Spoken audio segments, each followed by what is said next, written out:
Bom, então tá. Então, começando o conteúdo de processadores, tá? Então eu coloquei aqui um sumário, né, na apresentação para facilitar, então, o que nós vamos ver, né? Então, basicamente, vamos começar aí com uma introdução, uma contextualização, depois vamos ver as funções básicas da CPU, que se divide em função de processamento, função de controle. Depois vamos ver, então, o que são instruções de máquina, né? Então, o que é uma instrução de máquina, formato das instruções, considerações sobre o formato das instruções.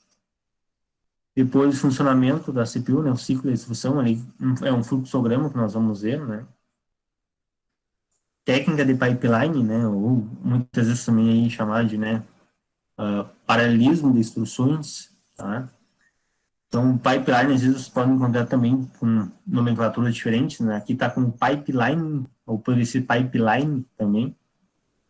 Tá? Tipos de controle de um processador. Então, controle programado, né, via hardware, né? Ou então controle por microprogramação, né, microcódigo. E depois, um pouquinho também das arquiteturas, né, dos processadores, né? Utilizados aí por vários fabricantes de computadores, né? Então, a arquitetura RISC e a arquitetura híbrida, tá? Que mistura as duas arquiteturas, né?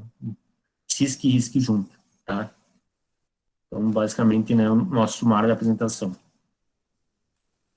Certo?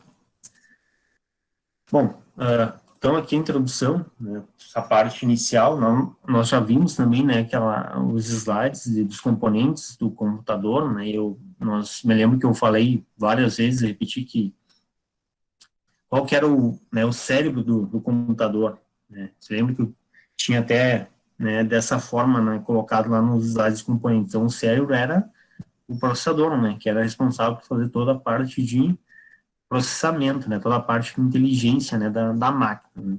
Então, aqui, novamente, né, coloquei mais uma vez, então aqui eu coloquei que o processador, né, é o componente vital do nosso SC, no nosso sistema de computação, então, o cérebro, né, então, toda essa parte de inteligência, né, temos, né, temos aqui, novamente, essa parte de contextualização, tá? Então, lembre sempre disso.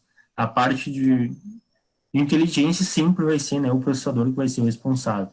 Além disso, né, então, o processador, ele é fabricado, né, com vários propósitos, né, então aqui, alguns deles, né, alguns exemplos, né, basicamente a execução, né, de operações matemáticas, né, e também outras manipulações de dados ou instruções, tá, de acordo com uma ordem, né, foi definida, né, pela organização do programa. Tá? Então, aqui, lembre depois também, né, que nós vimos também aqueles componentes, né, dos componentes do processador, né, vimos na aula de subsistema de memória, né, que tinha lá o conjunto processador e memória, né, lembre lá dos componentes da ULA, né, do RDM, do REM, né, depois tinha os barramentos, né, que faziam o tráfego, né, dos dados, né, entre o processador e a memória, tá? Então, observe que as coisas vão se encaixando, né, então os conteúdos vão se encaixando à medida que nós vamos avançando, tá?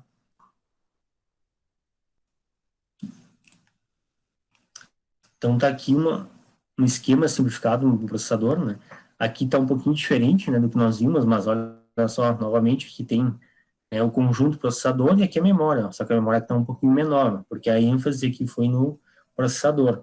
Então, aqui temos a nossa unidade lógica aritmética, responsável pelos cálculos lógicos e aritméticos, né? Então, que são cálculos aritméticos. As operações desde as básicas, né? Soma, subtração, multiplicação, divisão, até outras operações, né? Bem mais complexas. E também as operações lógicas, que mais adiante nós vamos ver, né? Operação de AND, de OR, de NOT, enfim, todas as operações aí possíveis. Que mais? Aqui temos, né, um registrador do tipo acumulador, tá? Então vai servir aqui para fazer, né, um incremento, até mesmo decremento, né, das operações. Aqui temos o nosso registrador computador de instrução, ou também chamado de PC, Program Counter, tá? Todos eles a gente vai ver em mais detalhes, né, posteriormente. Aqui temos nosso registrador de dados da memória, também chamado de MBR, né? E aqui temos o registrador de unidades de memória, também chamado de MAR, né? Lembre que aqui está na versão em inglês, né? Então, é a Memory Buffer Register, né? Ou então Memory Address Register, né? Temos os barramentos que vão ligar, então, esses registradores até a memória principal, que nós já vimos, o barramento de dados, e aqui o barramento de endereços. Lembre que o barramento de dados ele é bidirecional, né? Vai nos dois sentidos. Barramento de endereços é unidimensional, tá? Só vai do processador para a memória, tá? Lembre desse desenho, né? Aqui não está representado dessa forma, mas naquele desenho, o subsistema de memória, né, dos slides do subsistema de memória estava bem certinho a representação. O que mais temos aqui? Temos nosso registrador de instrução, tá, que vai armazenar, né, a próxima instrução, tá? Temos também o decodificador de instrução, né, vai ser responsável por também fazer saber qual operação que vai ser realizada. Temos a unidade de controle, né, o nosso relógio, que é o nosso clock, e aqui temos o barramento de controle, né? Então, fechando os 3 barramentos locais, né, se divide em barramento de dados, barramento de endereço e barramento de controle. O barramento local, né, tem essas três divisões aqui, esses 3 barramentos, né, que nós já vimos anteriormente, agora está aqui de novo. O barramento de controle, assim como o barramento de dados, também é um barramento bidirecional, para os dois sentidos, certo? Então, tem a figurinha do nosso processador, tá? Funções básicas do processador. Então, basicamente, se dividem aqui em 2 categorias, né? Função de processamento e função de controle. Vamos ver, então, né, melhor cada uma delas, né? As suas funções e também os seus componentes. Então, começando aqui pela função do processamento. Tá? Então, o objetivo da função do processamento, né? Como o próprio nome está dizendo, né? Realizar o processamento, né, dos dados. Tá? Então, aqui, basicamente, executar, né, com ele, uma ação vai produzir algum tipo de resultado na saída. Tá? Então, algumas dessas tarefas, né, que vão ser realizadas pela função de processamento. Então, realização de operações lógicas, operações aritméticas, né, movimentação de dados, desvios, né, operações de entrada e também aqui de saída. Tá? Aqui agora já temos alguns componentes, né, que fazem parte da função de processamento. Basicamente, só 2 componentes, tá?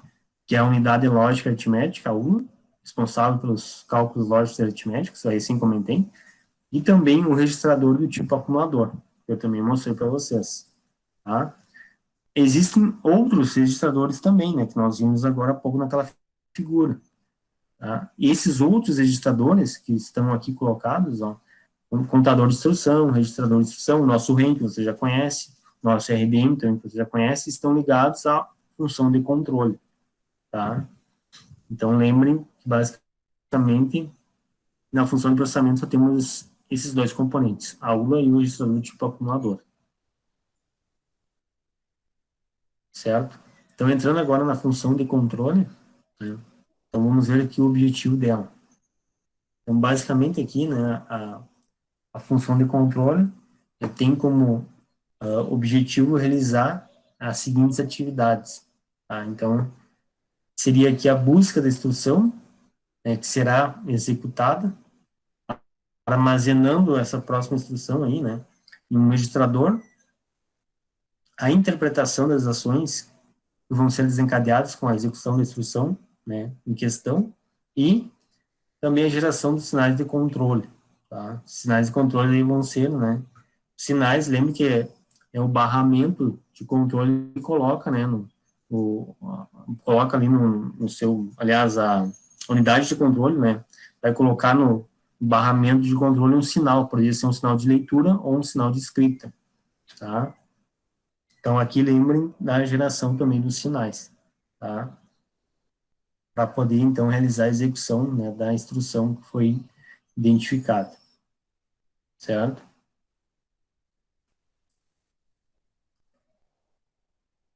Depois nós vamos voltar aqui para a função de controle para ver os componentes, mas antes, né, é interessante nós comentarmos também sobre isso aqui, que também vocês já viram, né, que nós já vimos na parte dos cálculos da calçada da memória principal, que é alguns conceitos aqui envolvendo, né, a questão do tamanho da palavra. Tá? Então, o que é o conceito aqui de tamanho da palavra? O tamanho da palavra, tá, vai ser a quantidade de bits transferidas, né, transferida, né, a operação de leitura ou escrita ciclo de clock. E que é um ciclo de clock? Tá? Um ciclo é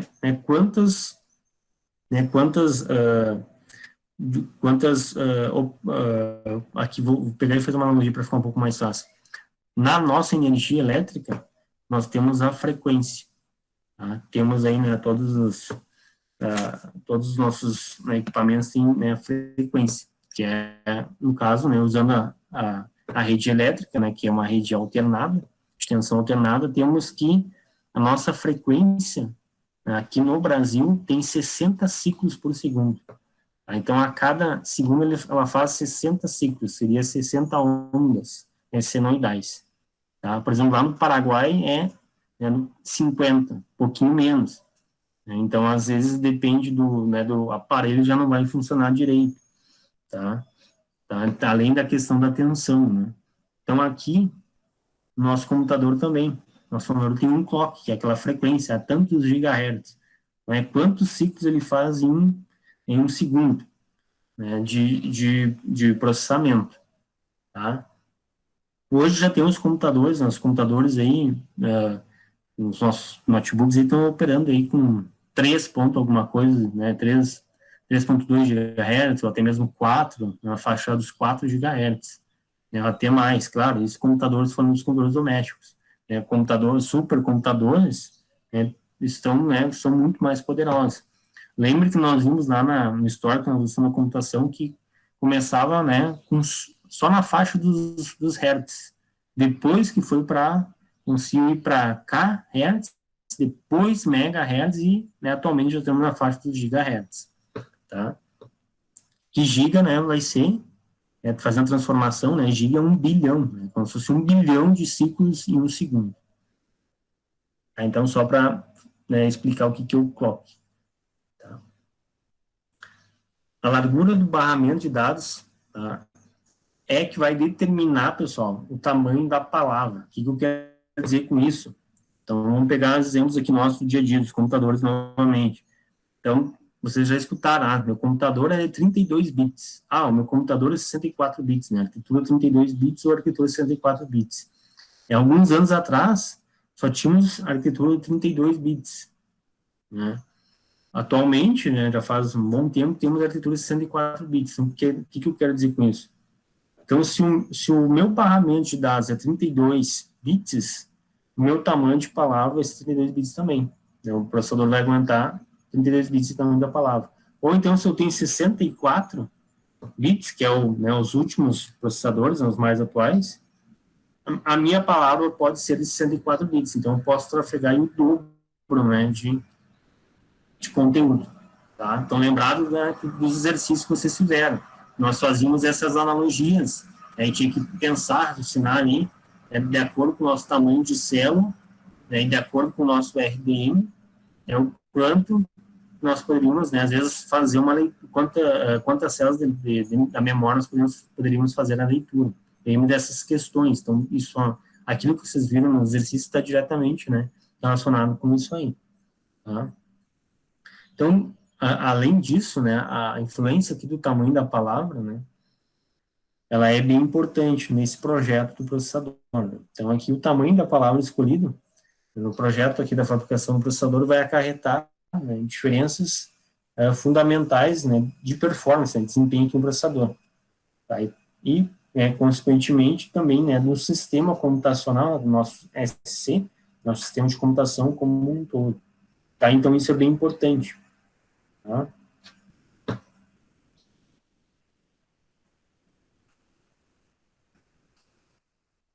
Além disso, né, seguindo aqui ainda essa questão da influência do tamanho da palavra, então, a influência, o desempenho, né, né, do tamanho da palavra, devido ao maior ou menor tempo de execução de instruções, com operações matemáticas, a unidade lógica aritmética. Então, quanto, né, maior aí o meu poder computacional, né, obviamente maior vai ser, né, o meu poder de processamento de operações, né, matemáticas, e operações lógicas também, né, na unidade lógica aritmética.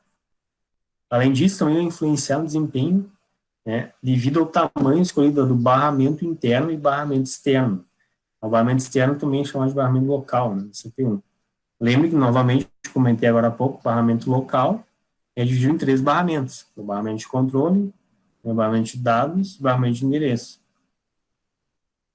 Também vai influenciar na implementação física do acesso, né, à memória, tá? Justamente por aquelas questões que nós vimos, né?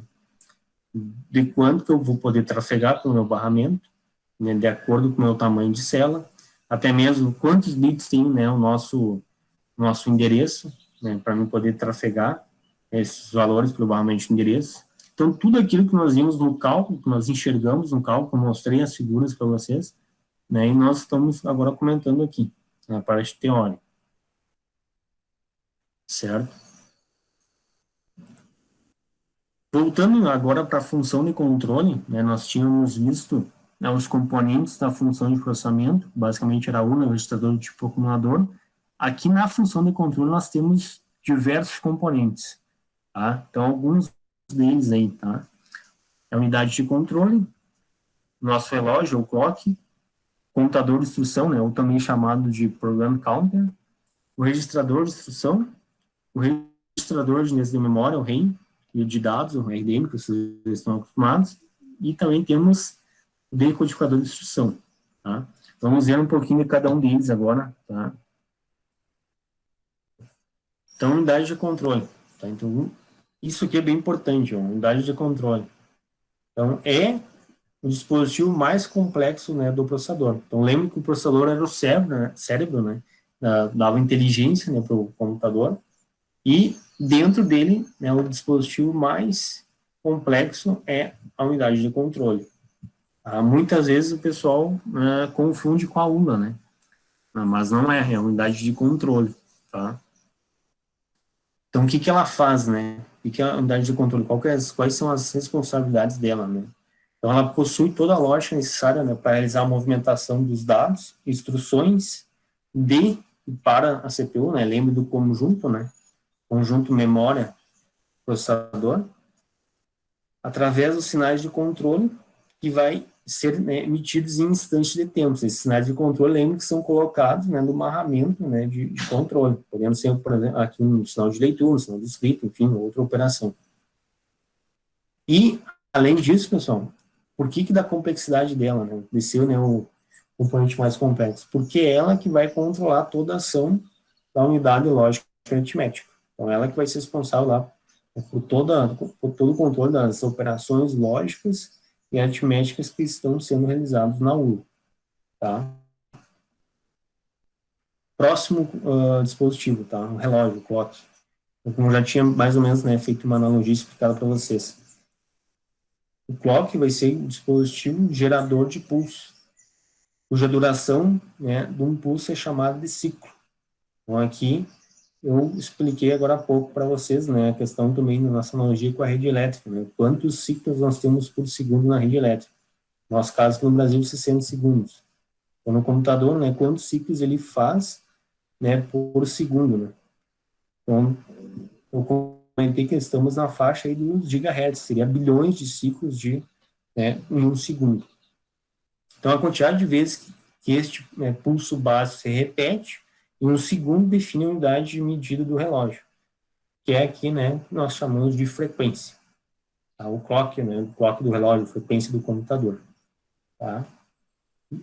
Então, olha só, né, o computador tem todas essas questões, né, que são importantes, né, para ter um bom desempenho. Por isso que eu falei lá, quando eu apresentei aqueles slides, né, de componentes do computador. Então, o computador ser bom todo o conjunto tem, não é só apenas lá definir a quantidade de memória, o tamanho do disco rígido, né, ali o modelo do processador, né? Então, tem todas essas questões aí que são importantes também, tá? Para você ter, né, um bom desempenho computacional. Aqui temos um exemplo, tá? Do relógio, do clock, tá?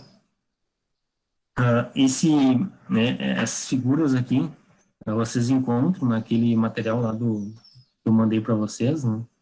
O livro do Monteiro. Então, aqui tem um exemplo de um ciclo, ó.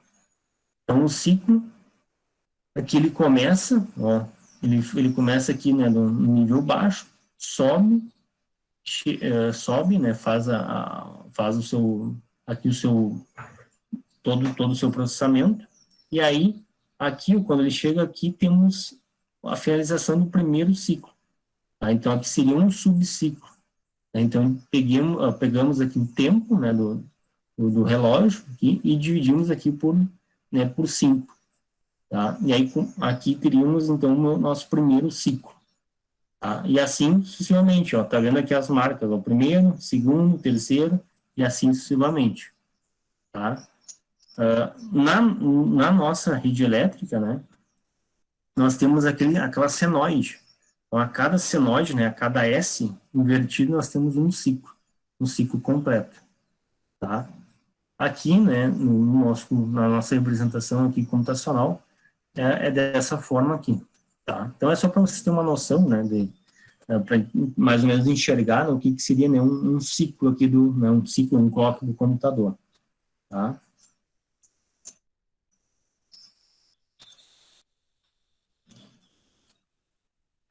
Seguindo ainda aqui com os componentes aqui da função de controle, tá?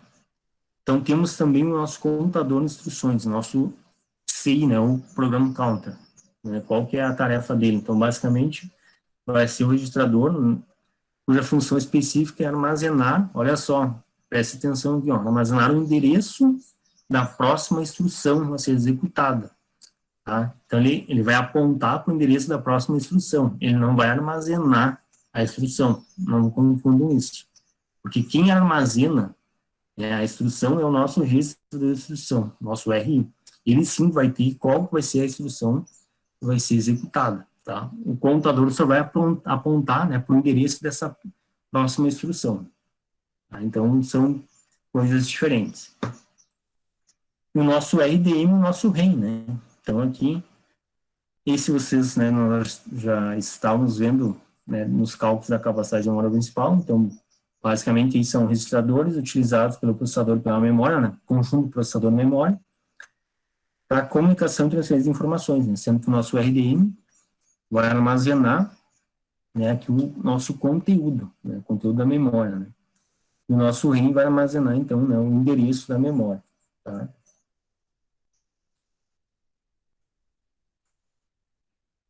Temos também aqui o decodificador de instrução, tá? O que vai fazer o decodificador?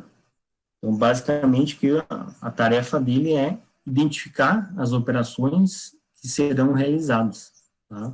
E aí, aqui temos um exemplo, tá? Uma figurinha. Então, temos aqui 4 entradas, tá? Quem pegou o livro lá, pessoal, tem um erro no livro, tá? Aqui estava como E2, na verdade é do E0 até o E3, tá? Eu ajeitei aqui, tá? Mas então quem for olhar lá no livro, presta atenção. Então é E0, E1, E2 e E3, porque são 4 entradas. Com 4 entradas, nós vamos poder gerar na saída 16, né, combinações, porque 4 elevado a 2 vai dar 16. Tá? E aí tem então aqui as 4 entradas e as nossas combinações aqui na saída. Tá? Utilizando a forma que nós vamos ver agora. Então, basicamente, o decodificador de instrução vai ser um circuito combinatório, formado por N entradas e 2 na N saídas. Então, como nós vimos naquele exemplo, se nós temos 4 entradas, né, 4 bits, né, vamos ter na saída 16 combinações, 16 possibilidades de resultado. Tá? Se tivéssemos 3, teríamos, por exemplo, aí, 8, né? Se nós tivéssemos 5, teríamos 32, e assim sucessivamente. Tá? Então, para cada configuração de bits que vai aparecer na entrada, haverá uma e somente uma linha de saída ativa. Tá? Nós vamos ver melhor também essa parte aqui de combinações, tá? Quando nós estivermos lá no terceiro trimestre trabalhando com, os nossos circuitos, tá? Também vamos ver um pouco lá de alguns circuitos, de algumas funções lógicas, tá? E aí vocês vão entender melhor também essa parte aqui, certo? Aqui tem até um exemplo, ó, que nós vamos também ver depois, ó. Então, aqui, ó, decodificador com duas entradas, então temos a entrada A e B, e vamos ter na saída 4 possibilidades. Então, aplicando a fórmula 2 na 2, vai me gerar aqui 4 possibilidades de resultado, 4 combinações. Tá? Isso aqui já vou adiantar para vocês, né? Isso aqui seria a função not, quer dizer que eu estou negando, e aqui eu tenho a função end. Tá? Eu não vou detalhar muito agora, porque nós vamos ver isso aqui, né? Como eu falei agora há pouco, lá no terceiro trimestre. Tá? Então, observe que as coisas estão encaixando, né? Então, olha desde o início da disciplina, né? Desde lá quando nós vimos as coisas iniciais, mais básicas, até o final, né? As coisas, né, se encaixam, certo? Bom, então vimos, né, as funções de processamento, né, os componentes, o conceito da função de processamento, né, os componentes da função de processamento. Vimos o conceito da função de controle, né, os componentes da função de controle. E agora vamos comentar um pouco, então, do que é uma instrução de máquina, tá? Aqui, né, lembre que sempre que eu comento, né, dessa parte de máquina, de baixo nível, que nós também já falamos, né, é o que o computador entende, né? O computador entende só zeros e uns. Então, o que é uma instrução de máquina? Basicamente, vai ser, né, a especificação de uma operação que o hardware é capaz de realizar diretamente. Então, aqui eu estou falando, né, a nível de hardware. Então, quando eu falo de hardware, estou falando de equipamento, né, físico, né? Então, fisicamente, uma instrução de máquina é um grupo de bits que indica ao processador, né, a CPU, uma operação ou uma ação que deve ser realizada. Tá? Então, basicamente, esse é o conceito de uma instrução de máquina. Também vamos falar um pouquinho aqui do projeto de um processador, né, do que ele se resume. Tá? Então, para projetar um processador, tem uma sequência de passos que a gente precisa saber. Então, definir o conjunto de instruções que terá aquele processador, né? Implementar os componentes do processador em função, né, desse conjunto de instruções que foi anteriormente definida, né? Então, implementar aqui, né, os componentes da ULA, né, os registradores que terão no nosso processador, né, o barramento, etc. Então, é uma coisa também bem, né, bastante complexa. Além disso, né, quanto menor e mais simples o conjunto de instruções, mais rápido é o ciclo de tempo do processador. Por que isso? Se eu tiver um leque de instruções, né, mais simples, mais rápido vai ser o meu processamento. Se eu tiver um leque de instruções mais complexas, é, mais lento vai ser o meu processamento, porque eu vou perder muito processamento, né, realizando toda essa parte poderia dizer que, como eu tenho um conjunto muito complexo, para mim poder realizar o meu processamento, eu vou ter uma perda, né, digamos assim, uma latência maior, né, já que quanto mais complexas forem, né, as minhas instruções, maior vai ser a minha demanda, né, de processamento, e com isso, né, o meu tempo, a minha latência vai aumentar. Então, por isso que o ciclo, né, vai ser um pouco maior. Nós vamos ver também os dois tipos, né, de, uh, de arquitetura de processadores, tá, que eu comentei lá no sumário, tá? E aí nós vamos ver as características de cada um deles. Um pouquinho mais para frente nós vamos falar sobre isso, tá? Então aqui lembre disso, né? Então quanto mais simples o meu conjunto, mais rápido vai ser o meu processamento. Como é que você dá o formato das instruções? Tá? Então, vimos o que é uma instrução de máquina e agora vamos ver como é que será o formato, né? As duas possibilidades. Então, basicamente, uma instrução, ela vai ser constituída de dois campos, tá? Que é o código de operação e o campo dos operandos. Aqui eu simplifiquei por COP, né, e OP. Então, o código de operação, né, está aqui embaixo. Então, aqui temos um exemplo.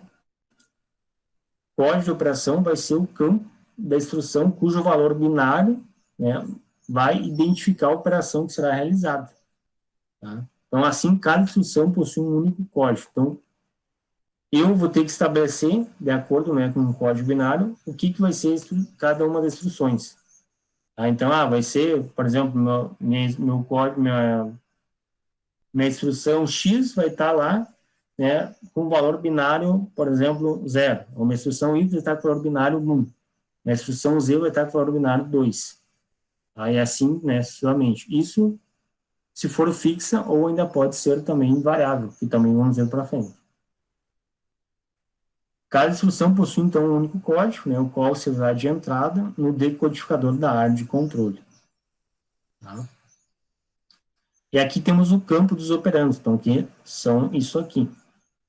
Então, o que são os operandos, né? Então, lembre, né, vamos pegar aqui uma operação matemática simples, né, por exemplo, uma soma. Então, a soma nós temos os operandos e temos o operador, né? Então, os operandos são os valores e o operador, né, poderia ser soma, subtração, multiplicação, enfim. Tá? Então, o campo dos operandos aqui são os campos da instrução, cujo valor binário indica o endereço do dado que será manipulado durante a realização da operação. Tá? Para mim buscar esse dado no endereço que ele está armazenado. Tá? Então, aqui, mais ou menos, dá para nós mente ter uma noção de como é que é, né, o formato de uma instrução. Certo? Então, olha só. Então, aproveitando agora aqui, ó, seguindo esse raciocínio aqui de como é que é, né, como é que é formar uma instrução. Então, há duas maneiras que a gente pode criar um conjunto de instruções, né, de um processador, tá? De acordo aí com o nosso código de operação. Esse código de operação, né, então, pode ser com instruções com código de operação de tamanho fixo, ou então com instruções com código de operação de tamanho variável. Tá? Então, só para voltar aqui, ó, o que eu quero dizer com isso? Isso aqui pode ser fixo, sempre para uma mesma operação eu vou ter o mesmo código, ou então eu posso variar, que é mais difícil de implementar, né? Porque uma hora a operação X pode estar no código A, depois a operação X pode estar no código B. Tá? Então, aí seria mais complexo de implementar. Fixa é a operação X vai estar sempre no código de operação vai ser A Y vai ter um código de operação B e assim sucessivamente. Tá? Isso que ele quer dizer aqui que nós vamos ver agora. Tá? Um pouquinho das características. Tá? Então, conjunto de instruções com código de operação aí de tamanho fixo. Então, ó, são mais simples de implementar e manipular durante a execução de um programa. Justamente porque eu não vou mudar, né? Eu vou ter sempre, né, aquele código para aquela operação. Então, é mais fácil de eu conseguir, né, implementar isso aí em baixo nível. Só que tudo, né, na computação tem sua vantagem, tem sua desvantagem. Então, como é mais fácil de implementar, é mais tranquilo, qual que é a desvantagem? A desvantagem que apresenta, a desvantagem é que vai ser que quando aplicado a sistemas com grande quantidade de instruções, eu vou ter que ter o meu conjunto aí de instruções vai ter que ser basicamente definido, porque quando eu tenho pouquinhas instruções, fica fácil de eu fazer ali fazer uma associação de cada uma das instruções com cada um dos códigos. Mas quando eu tenho aí, né, várias operações, para mim associar vai ficar bem mais complicado. Eu vou ter que daí pegar cada uma das instruções e associar cada uma aí dos meus códigos. Olha só o trabalho que daria também. Tá? Então, a grande desvantagem seria essa. Agora, se eu tenho um conjunto pequeno, eu só vou lá e faço, né, uma associação bem, bem simples. Tá? Então, vimos aí a primeira delas. A segunda, né, a possibilidade de instruções que possuem o código de operação de tamanho variável. Então, também temos aí vantagem e desvantagem. Então, vamos ver. Né?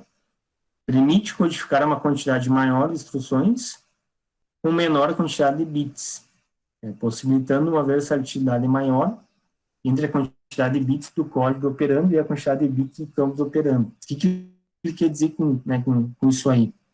Eu tendo uma variação, né, uma possibilidade de combinações maior, então eu consigo, né, implementar uma maior quantidade de instruções com menos bits, já que eu posso variar. Não vai ser fixo lá, eu não vou ter lá, por exemplo, né, como eu comentei agora há pouco, a instrução X vai ser sempre no meu código de operação A. A instrução Y vai sempre usar o código de operação B. Não, uma hora X pode usar o B, outra hora Y pode usar o A, e assim sucessivamente. Então, o meu conjunto, o meu leque, né, de possibilidades se torna maior aqui. Tá? Só que com isso, né, a minha implementação é bem mais difícil. Tá? Porque fácil é quando as coisas são estáticas. Eu consigo enxergar. A partir do momento que tem toda essa questão aí de movimentação, né, de variação nas minhas possibilidades, a implementação se torna bem mais complexa. Tá? Então, basicamente, né, essas são as vantagens e desvantagens de cada uma dessas possibilidades aí de implementação, tá, do conjunto de instruções. Certo? Aqui temos, né, um fluxograma, né, do funcionamento da CPU, mostrando o ciclo de instrução. Então, ainda seguindo nessa temática da instrução, né, vimos ali o formato das instruções, né, e os tipos. Agora nós vamos ver como é que é, então, né, que funciona o ciclo. Então, basicamente aqui, pessoal, esse fluxograma está mostrando isso para nós. Então, tem o início, aí temos aqui o primeiro passo, né, buscar a próxima instrução, né, que vai ser realizado. Eu vou incrementar o meu contador de instrução, né, aqui também pode ser o nosso, né, Program Counter, né, o PC. Eu vou decodificar o código operando. O que ele vai fazer, né? Quem vai fazer essa decodificação vai ser o decodificador, né, de instrução. Ele que vai saber o que tem que ser feito. Ah, se é uma soma, se é uma subtração, né, se é um AND, se é um OR, enfim, né? Pode ser uma operação aritmética ou lógica. Aí, eu tenho uma estrutura de decisão aqui, ó. Tem operando? Sim. Então, busca e armazena esse operando. Lembra que pode ser mais do que um operando, né? Além disso, como é que você dá o cálculo do endereço do operando? Eu vou ter que buscar, né, aonde está esse endereço para mim ter acesso a esse operando. Então, eu volto de novo para a minha estrutura de operação, a minha estrutura de decisão. Tem operando? Tem um outro operando? Sim. Então, eu busco e armazeno esse operando. Eu vou armazenar lá no meu registrador de instrução. E aí, eu vou buscar, né, fazer o cálculo do endereço operando. E esse endereço é armazenado, né, guardado no meu computador de instrução. Vai apontar o endereço que está na próxima instrução. Certo? E assim sucessivamente, vai buscando até quantos operandos tiver. Aí, se não tiver operando, o que vai fazer? Ó, já vai executar a própria operação em si. E aí, vai para o cálculo de endereço da instrução. E aí, depois retorna lá para o início. Tá? Então, basicamente, esse é o fluxo. Tá? Que se dá aí do ciclo de uma instrução. Certo? Então, não é tão fácil de nós enxergar, mas mais para vocês terem uma noção, tá? Eu também vou disponibilizar depois um passo a passo, né, do ciclo de instrução. Eu acho que eu até cheguei a comentar, nós chegamos a ver nas aulas presenciais. Não vou mostrar agora aqui porque fazíamos demorar bastante para ver. Então fica, né, como uma tarefa, uma atividade assíncrona para quem tem interesse e dar uma olhada como é que, né, funciona aí o passo a passo, tá? Esse passo a passo também está lá no livro do Monteiro. Certo? Então aqui é mais né, para nós ter uma ideia, né, de como é que funciona esse ciclo de instrução de um processador, tá? Certo?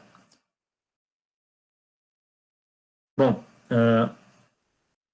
próximo conteúdo aqui, né, o próximo assunto, né, é o que a gente chama aí de pipeline, tá? Ou também, né, muitas vezes chamado de paralelismo de instruções, tá? Então, que vem ser, né, essa técnica de pipeline, tá? Então, basicamente, né, a técnica pipeline, ela se resume a duas premissas básicas, tá? Que é a divisão do processo, né, que é o processo que o ciclo de uma instrução, que nós acabamos de ver, em estágios de realização independentes um do outro, tá? E também uma nova instrução inicia sua execução antes da anterior ser concluída. Eu não preciso esperar toda a minha instrução, né, terminar, toda a minha instrução A, por exemplo, terminar, para depois começar a minha instrução B. E aí, para depois a C e assim sucessivamente. Eu posso, à medida que eu vou concluindo, né, um ciclo, né, um estágio, aliás, um estágio dessa operação, eu já posso começar um outro estágio. Então, com isso, eu vou ganhar aí, né, ter vantagem. Vamos ver, então, depois quais são essas vantagens. Tá? Então, seguindo aqui, ó, pipeline é uma técnica que permite que um processador sobreponha a execução de diversas instruções, ó, de modo que mais instruções possam ser executadas no mesmo período de tempo. Tá? Só que aqui é importante, até chamei atenção para isso, coloquei aqui em destaque, tá? Muitas vezes o pessoal se confunde, tá? Com essa questão de, vou fazer mais rápido, então, um estágio aqui da minha operação, ou a minha operação agora vai ser menor. Na verdade, não é bem assim, tá? Na verdade, isso, né, a utilização da técnica de pipeline não diminui o tempo, né, de execução de uma tarefa de forma individual. Tá? O que ela faz é melhorar, né, o processamento global de todo o trabalho aqui do sistema de computação. Tá? Então, no todo, eu diminuo, mas individualmente, a minha tarefa continua tendo a mesma quantidade de tempo que eu tinha sem utilizar o pipeline. Tá? Então, isso aqui você tem que tomar cuidado. Certo?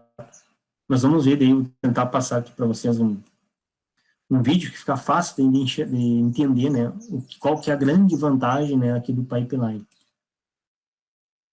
Tá? Então, portanto, o processador possui diversas unidades independentes que vão trabalhar aqui em paralelo. Tá? Uma delas, né, uma dessas unidades busca as instruções e as outras as decodificam e executam. Então, né, é o ciclo busca, decodificação e execução. Tá? A qualquer instante, diversas instruções estão em vários estágios de processamento, né, independentes um do outro. Tá? Então, quanto maior a quantidade de estágios, né, que eu quebrei a minha instrução, maior, né, será a minha superposição e aumento na velocidade do trabalho aqui no todo, e não individualmente. Tá? Então, eu coloquei aqui para vocês, né, alguns vídeos, né, que tem no YouTube, né, disponíveis explicando como é que funciona a técnica do pipeline. Tá? Eu vou tentar passar para vocês aqui, caso o volume fique muito baixo, porque eu já fiz um teste antes e o volume ficou muito baixo, não sei porquê. Mas vou tentar passar igual e aí eu vou falando. De qualquer forma, né, eu coloquei aqui para vocês, né, 3 vídeos, tem bem mais, né, só vocês buscarem, assim, acham vários vídeos, né, mostrando como é que funciona o pipeline, mas está aqui também a apresentação e depois vocês podem olhar também, né, quando terminar a aula, certo? Aqui tem, então, um pipeline de 5 estágios, né, que tem também a figurinha, deixa eu só botar em tela cheia aqui. Então, aqui tem a figura, né, basicamente essa figura está ilustrando, né, o que nós vimos, deixa eu só voltar aqui para o conceito. Então, aqui temos o pipeline de 5 estágios, né, o primeiro estágio, unidade de busca e instrução. Então, busca instrução na memória e a coloca em um buffer até que seja necessário, né, então um buffer aqui de armazenamento. Estágio 2, unidade de decodificação de instrução. Decodifica a instrução, né, determina o seu tipo e de quais operandos ela necessita. Estágio 3, unidade de busca de operando. Localiza e busca os operandos, seja nos registradores, seja na memória. Tá? Então, aqui, né, pode ser nos registradores, né, que tá os operandos, ou até mesmo diretamente na memória. Estágio 4, unidade de execução e instrução. A unidade que realiza o trabalho de executar a instrução, normalmente fazendo os operandos passar pelo caminho, né, de dados. E o estágio 5, unidade de gravação. Então, escreve o resultado de volta no registrador adequado. Então, olha só, Se nós resumirmos, né, esse pipeline é um pipeline bem comum, né, de vocês encontrarem também, né, em outros materiais para explorar. Então, ele trata de 5 estágios que é feito, né, em cada um, né, cada um do ciclo, né, que o ciclo é quebrado em 5 estágios. Então, a busca, a decodificação, a busca do operando, a execução e a gravação. Vamos ver aqui com a figura, tá? Lembra que nós vimos aquele fluxograma, né? Fluxograma ali que mais ou menos mostrava também, né, como é que se dava o passo a passo de instrução. Aqui tem um passo a passo dividido em 5 etapas, né? Então aqui, ó, tem os estágios, ó. Estágio 1, 2, 3, 4, 5, nós vimos, então, unidade de busca de instrução, unidade de codificação de instrução, unidade de busca de operando, unidade de busca de execução de instrução e unidade de gravação. E aqui tem a linha do tempo, aí cada um dos estágios. Então, aqui, o que ele está fazendo? Oi. Eu tenho uma dúvida. Sim. O pipeline, ele é tipo um padrão ou ele varia de computador para computador? Tipo, o pipeline desse computador é melhor do que o outro, ou sei lá. Pode mudar, depende de quantos estágios também que ele está definido, né? Depende do processador e como ele foi implementado. Nesse exemplo, nós estamos vendo aqui um pipeline de 5 estágios. Quebra a instrução, né, em 5 estágios independentes um do outro. Então, cada computador tem, tipo, um número de estágios. Depende de como, na verdade, não é o computador em si, é o processador, né? Porque o meu computador pode ser diferente do teu, pode ser outro modelo, mas se a gente usar o mesmo processador, vai ser o mesmo. Daí vai ser, se for implementado, se eu tiver o mesmo modelo aqui de processador, um i7, né, de i7 aqui de quinta geração, né, com o modelo tal, prefixo tal. Se tu tiver também um outro computador de outra marca, o mesmo processador, vai ser a mesma implementação da técnica no pipeline. Não é que cada computador tem um pipeline diferente, depende do processador, do modelo do processador. Sim. Então quer dizer que tipo, pode diferenciar, mas não é uma coisa assim, cada computador tem um, mas pode diferenciar. Sim, de acordo com o teu processador, né? Entendi. Exato. Cada modelo de processador, ou até mesmo, né, de fabricante, ele pode implementar, né, alguma técnica diferente, né, naquele lançamento, né, do processador, né. Cada vez mais hoje os processadores têm maior poder de processamento, né, que eu tinha comentado com vocês que a gente consegue embutir mais, né, colocar mais transistores, né, numa mesma pastilha, no mesmo wafer de silício. Tá? Então, essa implementação aí do pipeline vai depender, né, de cada um dos fabricantes e de cada modelo do processador. Certo? Tá, então aqui nesse exemplo, né, que nós vimos aqui como pipeline definido em 5 estágios, né, então, o que ele está mostrando aqui na figura, né, de acordo com cada um desses estágios aqui. Então, eu vou mais ou menos comentar com vocês, né, aqui tem a linha do tempo, aqui tem os estágios.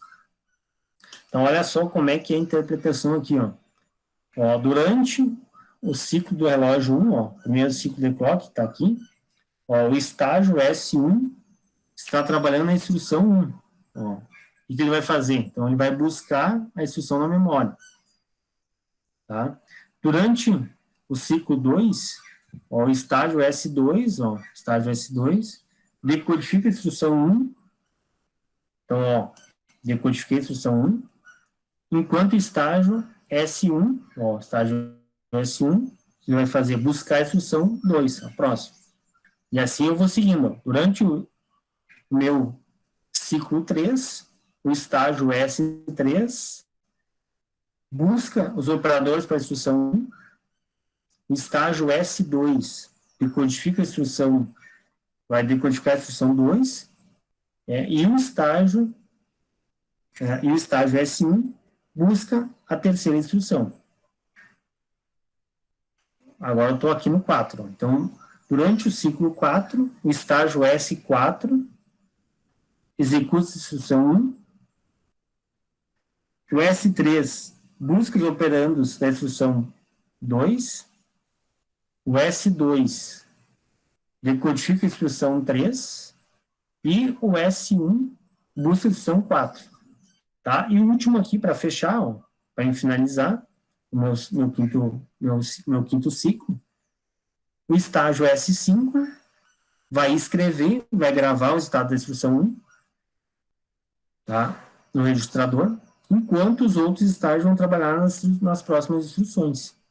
Tá? Então, segue aí o ciclo, certo? Então, eu fechei o meu ciclo aqui, pro meu, né, para minha instrução 1, acabou aqui, ó.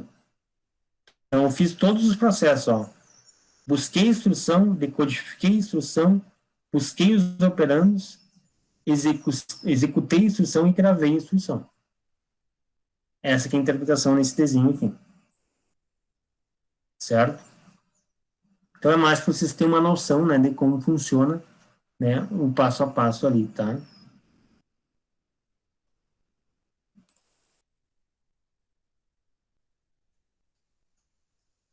Seguindo, né, dentro aqui do pipeline, né, também é importante nós falarmos aqui de alguns fatores que, né, podem prejudicar, né, o desempenho de sistemas que vão empregar, né, o pipeline. Então, quais são esses fatores? Né? Dependência de dados entre as instruções, né, desvios, principalmente desvios condicionais, né, aqueles desvios que a gente salta, né, o if, else, né, vocês estão vendo na disciplina de programação 1. E, devido, então, a esses fatores, né, várias alternativas vêm conduzindo, então, diferentes formas para, né, o melhoramento aí do processamento de pipeline. Então, algumas delas, ó, busca de ambas as instruções antecipadamente, que é o pré-fetch, previsão da ocorrência ou não de desvio, né, saber com antecedência se vai ter ou não desvio condicional, e a transmissão de resultados, né, o sistema bypass, tá? Isso aqui eu não vou também detalhar muito para vocês, né? Né, como é que está sendo, né, digamos assim, viabilizado essas melhorias, tá? Isso aqui não é mais para vocês terem uma noção, tá? Então, assim como para vocês, assim como também mostrei ali o processo, né, do pipeline, né, passo a passo, é mais para vocês terem uma noção de como funciona, tá?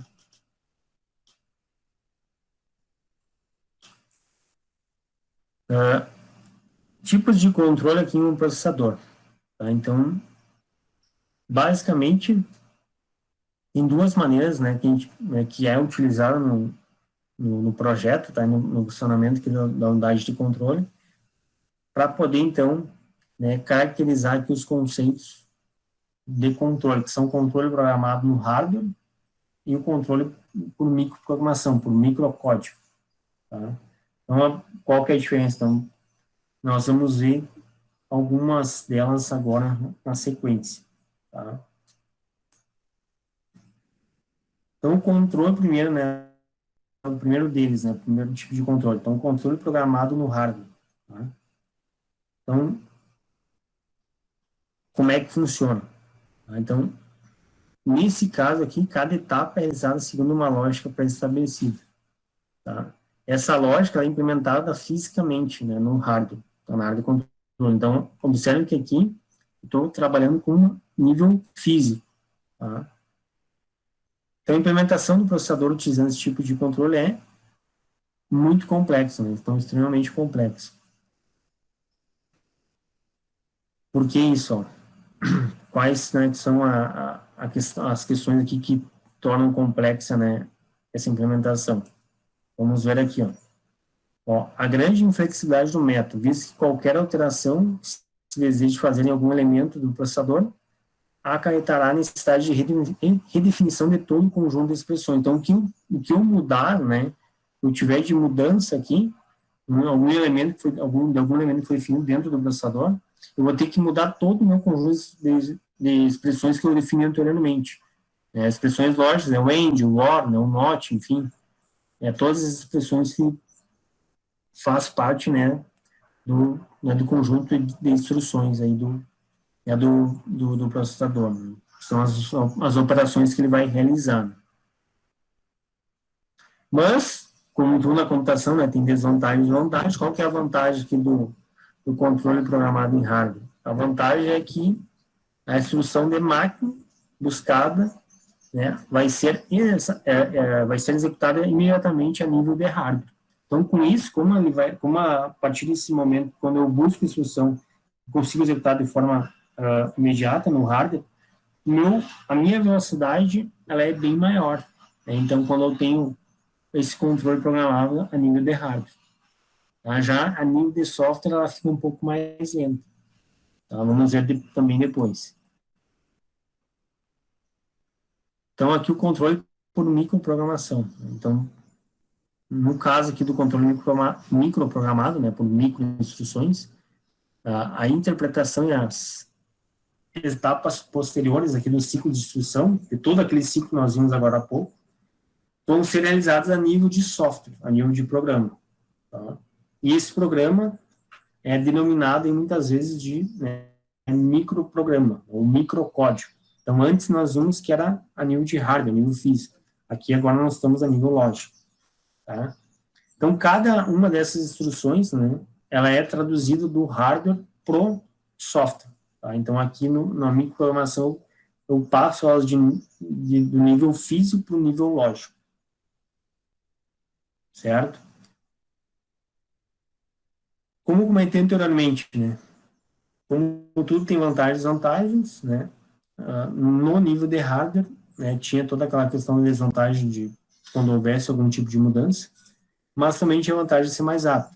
Tá? Aqui tem a vantagem de ter uma maior flexibilidade, né, para realizar mudanças, já que a nível de software é mais fácil, né, estou mexendo com nível alto, né, alto nível, mas também tem a questão de ser um pouco mais lenta.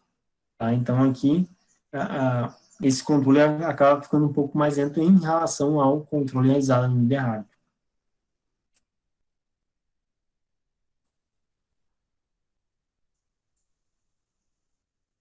Então, tá aqui, ó. Ao utilizar a microprogramação, os projetistas aqui de processador, né, podiam construir um hardware mais simples, microprogramando para executar as instruções complexas. Então, aqui eu saio da parte física e vou para a parte lógica, para ficar mais fácil. Porém, né, em contrapartida, né, o desafio de escrever e consertar microcódigos ficava cada vez maior. Além disso, processadores microprogramados tendem a ter, né, então, né, um desempenho inferior, né, a nível de hardware, né, em comparação com o hardware. Então, sempre, não vou dizer sempre, mas quase sempre, tudo que envolve a comparação de desempenho, velocidade de hardware com software, o hardware é mais rápido. Tá? Tudo que vai para nível de software acaba ficando um pouquinho mais lento devido ao, né, a questão aí de processamento, né, demanda do processamento. Ser um pouco mais lenta em software do que em hardware. Né? O hardware já é direto, né, na máquina física, então acaba tendo essa vantagem de ser mais rápido.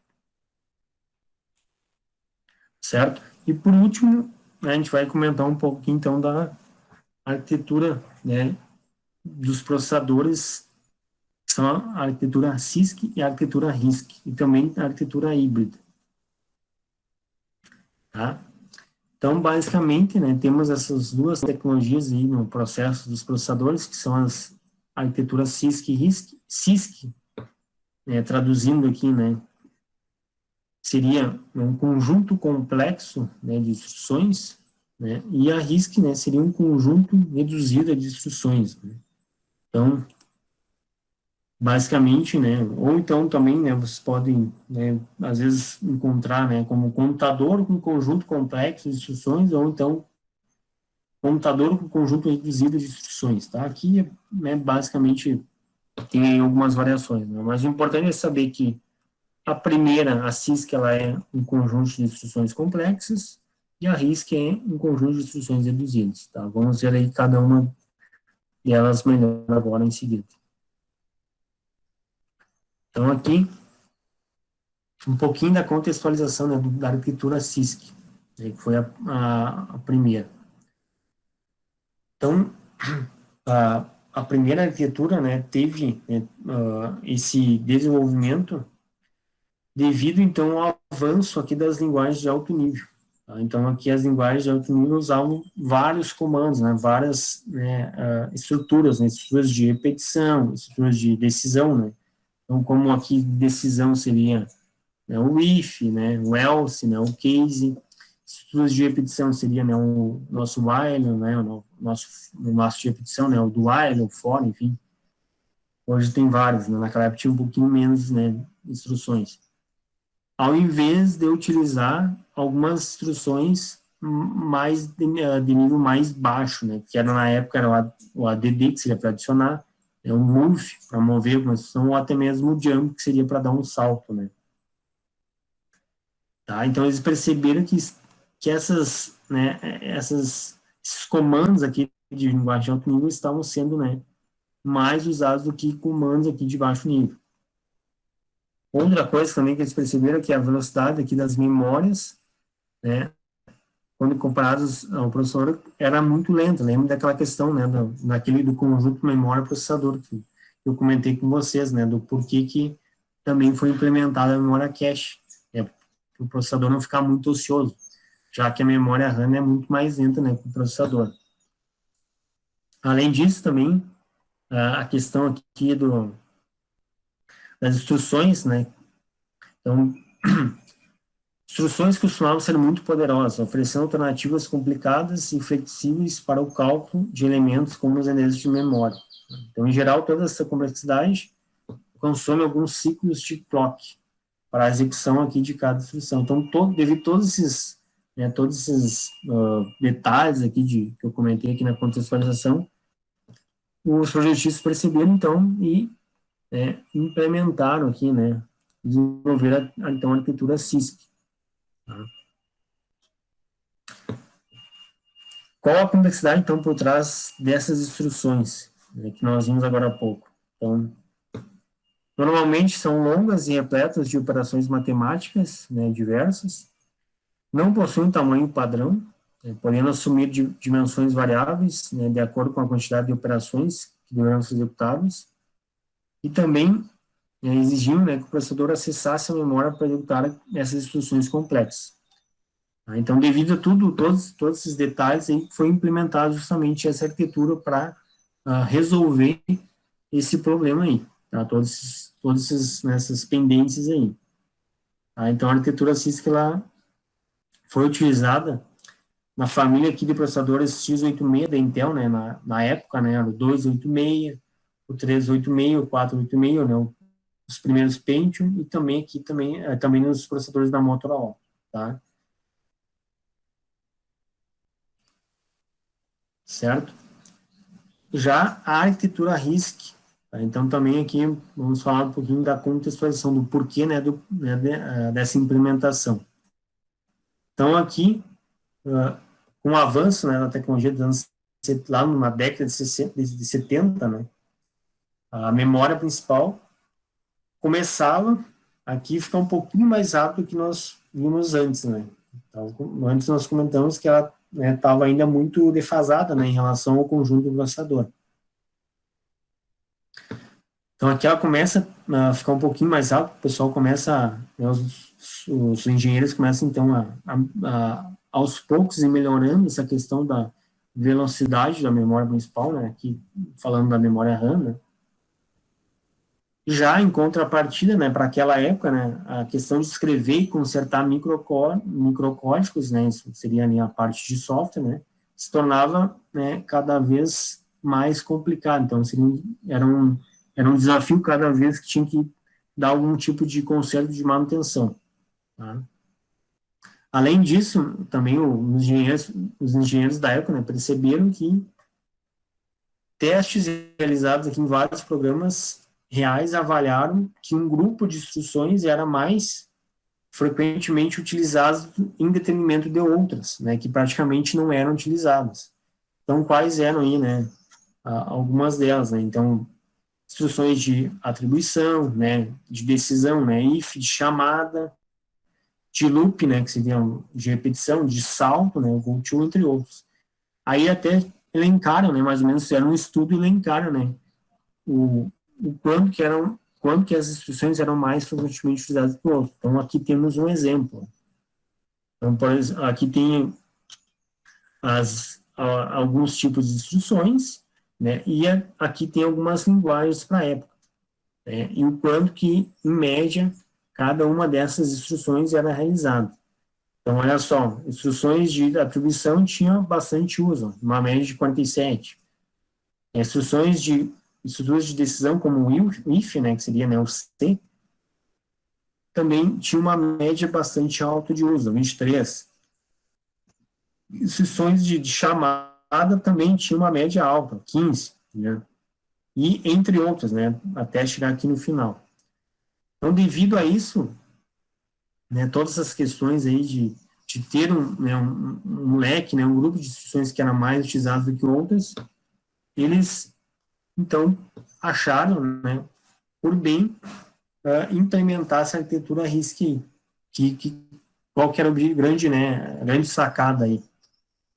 Era, então, a realização de termos instruções mais simples, né, e também que fossem implementadas com um tamanho padrão, para ser mais rápido, ter uma maior velocidade de processamento.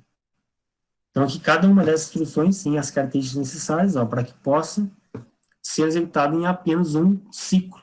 Em o que é um ciclo, nós vimos agora há pouco, né? Um estágio aí do relógio, né? A cada ciclo, a cada segundo, né, que nós temos lá tantos milhões, ou no caso aqui bilhões agora de processamento, em um segundo, cada uma dessas instruções tinha que ser utilizada dentro de um ciclo. Então, utilizar apenas um ciclo.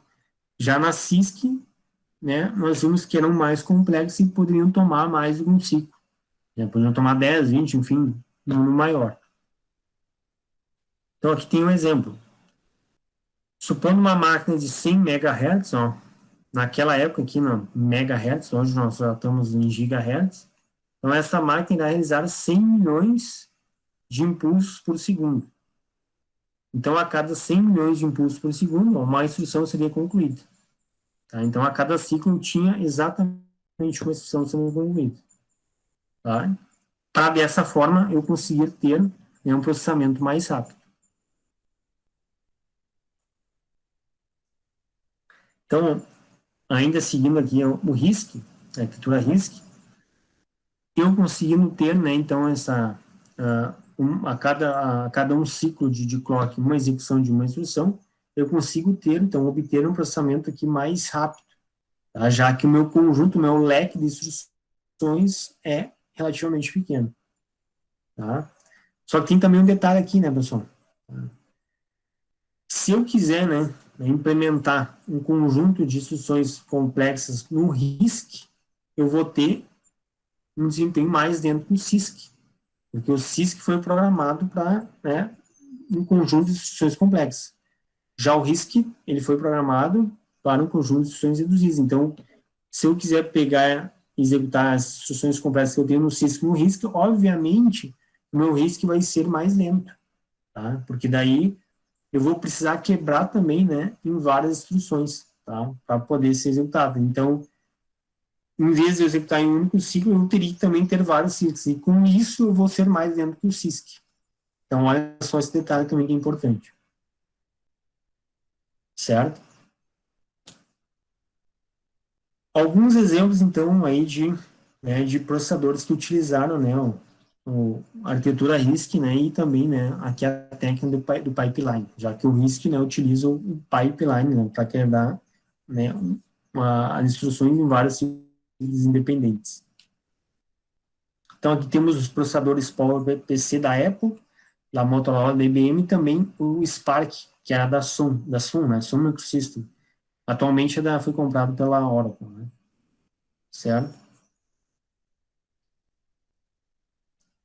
Por fim, aqui tem, antes de nós, né, vermos um pouquinho da arquitetura híbrida, tem um quadro comparativo do RISC e do CISC, de tudo que nós comentamos aqui está nesse quadrinho.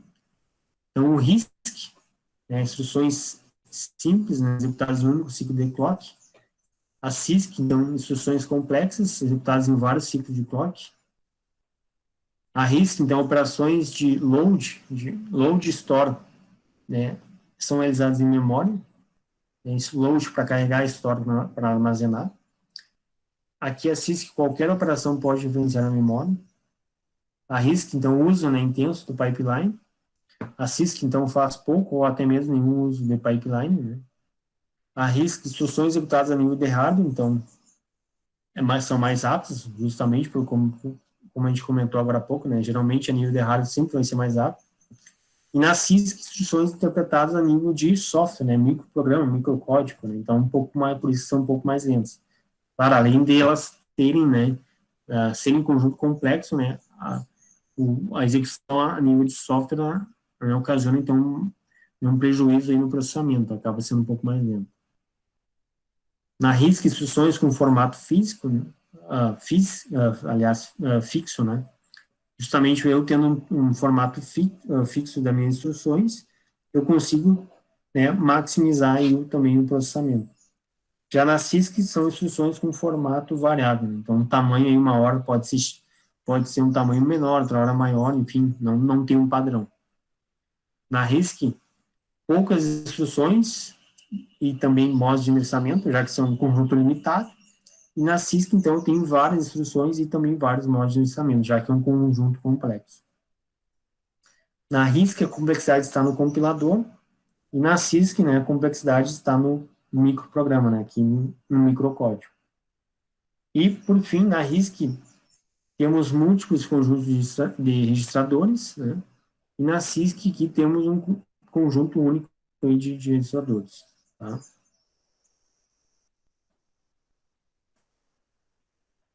Então, só para comentar um pouco aqui da arquitetura híbrida, tá? O que é a arquitetura híbrida? Na verdade, a arquitetura híbrida é o que nós temos atualmente, que é uma mescla da CISC com a RISC, é o que nós temos aí nos processadores atuais. Tá? Então, a contextualização, né, os engenheiros perceberam, né, o porquê, né, que eu vou utilizar, né, apenas uma delas se eu posso juntar, unir as duas, né, as qualidades, né, as vantagens das duas, e com isso, né, ter uma arquitetura híbrida, né, então uma arquitetura mista. Então, todos os nossos chips atuais, né, os nossos processadores atuais, utilizam a arquitetura híbrida, a arquitetura CISC com RISC, muitas vezes também chamada de C-RISC, tá? Mas o mais popular é a arquitetura híbrida. Então, como é que se dá a engenharia dessa arquitetura híbrida, tá? Que foi, né, desenvolvida? Então, basicamente, internamente, o processador vai ser formado pela arquitetura RISC, que é a arquitetura, né, um conjunto de instruções e mais rápido. Então, esse conjunto interno de instruções vai variar aqui de processador para processador. Tá? Então, até tem uma analogia aqui, ó, vai cair como uma luva, já que vai se adaptar a cada projeto, né, do chip e dos processadores. Já as instruções complexas, que vão ser a arquitetura CISC, então, internamente ele é RISC e externamente ele é CISC. Tá? Aí vão ser iguais para todos os processadores utilizados aí nos nossos computadores. Tá? Então, internamente eu posso ter um conjunto variável, né, de instruções, de acordo aí com o meu projeto, e externamente eu vou ter um conjunto definido de instruções, tá? Para todos eles, para todos os meus computadores. Né? Certo? Esse conjunto básico de instruções, tá? É o que a gente chama de conjunto x86, que na verdade, então, vai ser um conjunto formado por 187 instruções, tá? Que vão ser utilizadas por todos os programas que nós utilizamos aí no nosso dia a dia, tá? Então, todos têm esse conjunto básico aqui. Seria o arroz com feijão aqui, né, da arquitetura, tá? Essa arquitetura híbrida aqui. Então, todos têm que ter esse conjunto aqui. Então, além desse conjunto básico, né, mínimo tem que ter, né, também tem outras instruções alternativas, né, que outros processadores também contemplam, tá? Que aí podem executar, né, tarefas, né, de forma mais rápida, né, então, de maior processamento. Tá? Alguns exemplos, então, dessas instruções alternativas eu até coloquei aqui para vocês, né. Então, aqui tem as instruções MMX, né, usadas aí nos processadores Pentium MMX. Depois aqui as instruções 3D Now, foram usadas aí nos processadores da AMD a partir lá do K6-2, né, que é um computador um processador bem antigo, né, então ainda é utilizada, né, hoje em dia, né, esse conjunto de instruções, e também tem outras instruções aqui, né, o SSE, SSC2, 3 e 4, tá, que fazem aí, né, são utilizadas aí para tarefas, né, específicas, né, certo? Bom, então basicamente era isso, tá? Desse material aqui de processadores. Então aqui tem algumas referências, basicamente, né, o livro do Monteiro, tá? Certo? E também tem os exercícios, né, que eu coloquei lá para vocês, tá? Então aqui tem 10 exercícios, né, 9 descritivos e o último aqui de relacionar as colunas, tá? Alguém tem uma dúvida esses slides, né? Eu sei que é bastante coisa, né? Tinha bastante coisa para comentar, enfim, algumas coisas é só para vocês terem pelo menos uma noção, né? Dar uma pincelada. Outras coisas vocês precisam saber melhor, né? Mas é importante, né? Esse conhecimento, né, de como é que é, né? Como é que é como é que são os processadores, né? Todas as questões aí que envolvem, né? As funções aí e também, né, os componentes, né, os dispositivos que tem em cada uma das funções aí do processador.